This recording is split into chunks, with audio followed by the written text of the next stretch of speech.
Uh,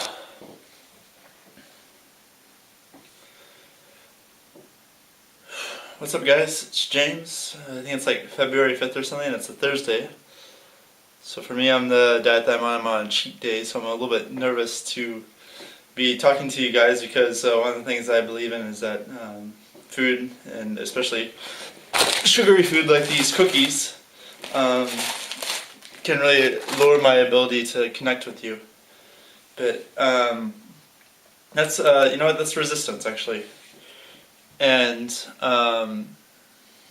what I want to talk about today actually. And I just watched the video by RSD Tyler. I really love this guy and his videos, and he talked about non-resistance. I wanted to kind of share my own ideas on that, and hopefully expand in my own way to explain some of the concepts to you. So when we're talking with someone, or when we're out, or when we're doing anything that requires some kind of effort, we have to find an area of non-resistance in ourselves. So, like I said in the past video, is that the path of resistance, what we resist is the path that we have to follow to return to a sense of ourselves, to get to a place where we can be at peace and be happy and have some joy in our life. And I think it really comes from a sense of being self-accepting in a way. And so what that can mean is that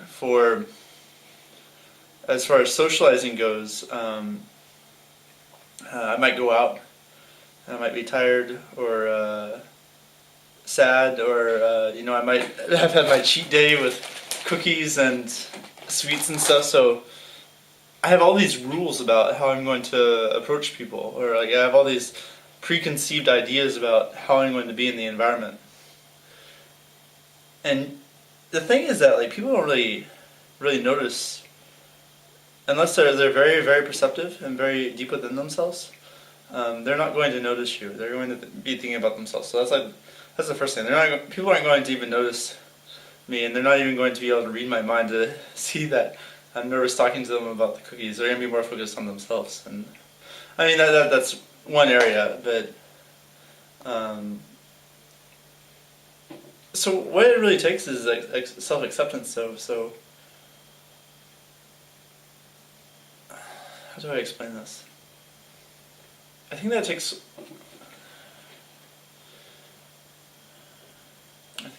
to embody our sense of fear in order to come back to our center and to have that sense of peace. So if we're with a person and say we're nervous, then we have to be nervous. For me, I feel it in my stomach a lot, so I'll just kind of hunch over in a way, or if I'm scared to say something to someone that might cause a rift in our relationship, I might kind of like that, try to embody that. And I think that humans have a very basic drive to be accepted for who they are, how they feel. And so, probably when we compare it with sex,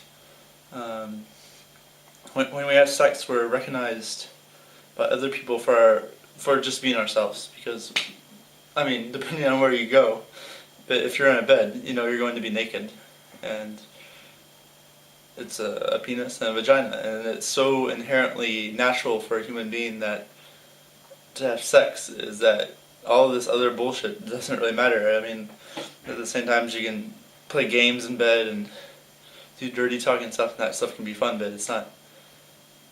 I love that, I love that stuff, but because it distracts me from ejaculating too soon, and also it's kind of like a man-to-woman thing, but in reality, I think that just the act of having sex has a very deep-rooted feeling within ourselves, even if we are being distracted by games and stuff, that we're being accepted for who we are. And being accepted for who we are is a very deep-seated satisfaction. And I think that from the satisfaction, we gain confidence, and from that confidence, then we can then begin to do the things that we criticize ourselves for. So what this means is that it means to be confident. So like, for example, like in running, like I can't criticize myself because I'm not running, because now I'm focusing on not running. And then I'm so mad at myself for not running that I've become addicted to this feeling of not running. But if I can accept that, to just start, just to put one foot in front of the other for a while, I'll slowly feel accepted. I'll slowly accept myself in a way. I mean, this video right now, I feel like I'm totally not connecting, but by just talking and just like running my mouth, I can feel that. I can feel my resistance on both sides. I can feel the resistance that's telling me, "Oh my gosh, shut this off. This is terrible." I can feel the resistance on the other side, telling me to push it. You know, it's like I told you before. I feel the resistance. I'm just jumping from topic to topic, and I want to connect with you. And so this is how I'm trying to connect with you. Is that I'm trying to show you that slowly, once we embody, I would call it imperfection, actually. You know, I would call it imperfection. We're able to accept that we're not the models that we want to be every single day, all the time. Then we're able to just begin. And having consistency is something else I really value. I'm telling you stuff I told you so many times, and it's killing me in my head. I'm like, ugh. I'm telling you because so I can get back to it. So by having consistency, I think that consistency and imperfection are very related to each other in a way. Because to do something every day is to continue to come back. So this is the meditation when we come back to the breath. And when we're with someone, we come back to being with them. Or just as in running, how we kind of come back to the sense of focus that I've been telling you about, which is like that. Coming back to our center is what it is. It's that we continuously come back to our center. And when we spend enough time in that center, then we're able to connect with our inner voice. And so the inner voice can be, if we're not connected with our center, it's always there. It's like a man at the bottom of the well, and he's shouting, "Let me out of here!" You know? And he's like, "You need to do this. You need to do your homework. Hey! Hey!" And the resistance keeps him down. But when we come to our center, and when we kind of like that, for me it's for others it might be but when we come into our center, it's that voice becomes louder for us, and we can hear him more clearly. We can hear our intuition, and being able to hear that intuition is the path back to feeling accepted by the world, to feeling at place in the world. And so that's why we have to come back to our center, so that we can have that feeling, so that we can know what our role is, so that we can know what we need to do is to kind of listen. So this is why I enjoy activities that, like I said in the post, it's like they're both challenging and uncomfortable enough.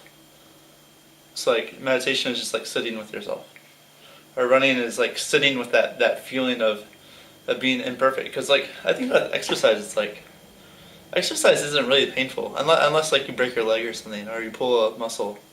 Then it's very painful. But in reality, it's not really actually painful. But it makes us acknowledge that we're imperfect, and that our physical body is decaying, and that we can't do everything that we think we can based on the advertisements in the media and the sports that we've seen. It's when we actually exercise, when we actually come to our center, we have to let go of a sense of perfection. And when we are able to let go of that sense of perfection, then we're able to appreciate ourselves more in a way. We're able to come back to that center and be able to listen to, all right, now it's time to speed up a bit. Or, okay, now it's time to slow down because that was too fast. So it's going in between, going too fast and too slow. And not just in running, but it could be like with weightlifting. Right now I'm pushing a little bit too hard. Now I'm pushing a little bit not enough, and there's a wave that's created in a way as we move back and forth between like I told you before, overcompensating and undercompensating. So now that as I began to make this video, I began to kind of. So at the beginning, I was like, whoa, and then I was like, whoa, and now I'm starting to get tighter, I think, and I'm starting to kind of like really resonate with my ideas. I'm starting to become focused, like that, and so I'm getting closer to my center, and that inner voice is coming out now. Do you see this? And because I acknowledged it to you guys, because I showed you my fear, because I was accepting of my imperfection, I was able to now present ideas like, oh, I'm accepted. It's okay to say this because I acknowledged it to the people. And so now I can embody that part of me. I can let that voice out. I can let that guy out of the whale, and he's like, yeah, I'm in the world. Let me out. So it's like breaking through the freedom. Is like to let go of that sense of imperfection and to accept being imperfect. We're all very imperfect, but we can have fun with that imperfection. I can begin to joke. I can begin to feel free. This is awesome. I'm really starting to connect now. So, I think that and I came back to a thought, but I think that in a club setting, in a social setting, we have to eventually let go. We have to eventually let go of rules that we have. We might have a rule about how we're supposed to be in the club. We might have a rule about how we're supposed to act with other people, or how to be able to pull a woman, or when to do this or when to do that. And so, just as like, if you told a woman who's very unconfident with herself that she's beautiful and amazing, she would feel that inner voice in herself, because women are strengthened by praise. She would feel that inner voice in herself raise, and she would feel the emotions all of a sudden, and she would feel more at peace in the world all of a sudden. So in the same way, it's like for us, like as men, like if we practice something like authenticity or austerity, or if we make a challenge of ourselves, it'll bring that voice we'll be able to hear that voice clear, but at the same time, when we create a rule, when it becomes a rule or a technique, then we mastered it, and now it's time to move to the next thing. Or I don't really know how to explain this actually, because it's like when we're alright, so if I have a technique of being authentic, I learned from the charisma myth: focus on your toes, or your breath, be with someone completely, don't interrupt, wait 2 seconds before you say something again. And so I did that for a while, and then I started to become analytical about it. I began to think, am I really with this person? Am I fully with them? And so like when I started this video, and I was like, eating these cookies, so theoretically I'm not fully with the camera, but actually I am with the camera now, because so the sense of acceptance, being self-accepting, is very deep-seated. It goes beyond many things. Like, so like I can eat, I think I've eaten about 300 or 400 grams of sugar so far today, but like, and it's probably causing my mind to jump around a lot, actually, is what this is causing, but at least like, I feel like the quality of my ideas is coming out. So the expression in itself is what I'm trying to explain to you, but I'm really worried about my camera just stopping. But okay, so if I have this technique about authenticity, then what does it mean to be authentic? Well, what does it really mean to be authentic? And I think that we have to be free. Is what that really means.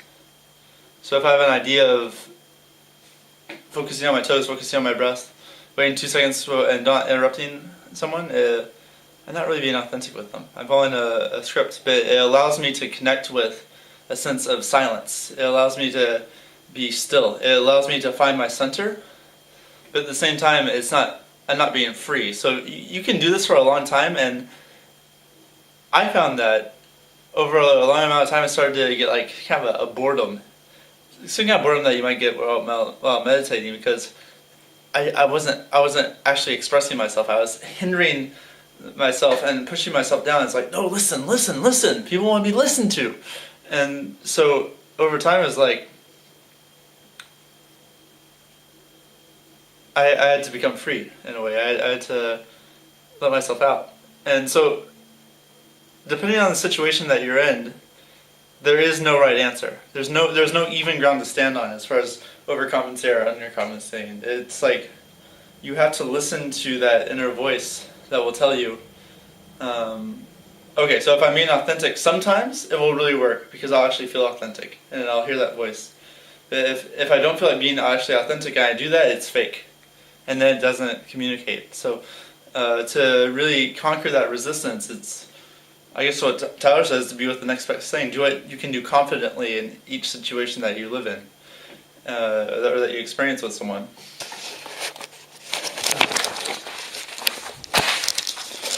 And so, if you can be confident in each situation that you encounter, then you're laying out that centered voice wherever it is, you know. And like I said so many times in this video, the path back is the path of resistance. Whatever you're resisting is the path that you need to take, actually.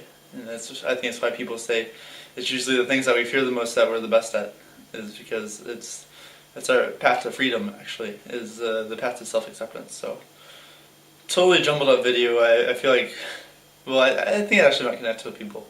But, as always, I hope it makes sense. And talk to you guys soon. See ya.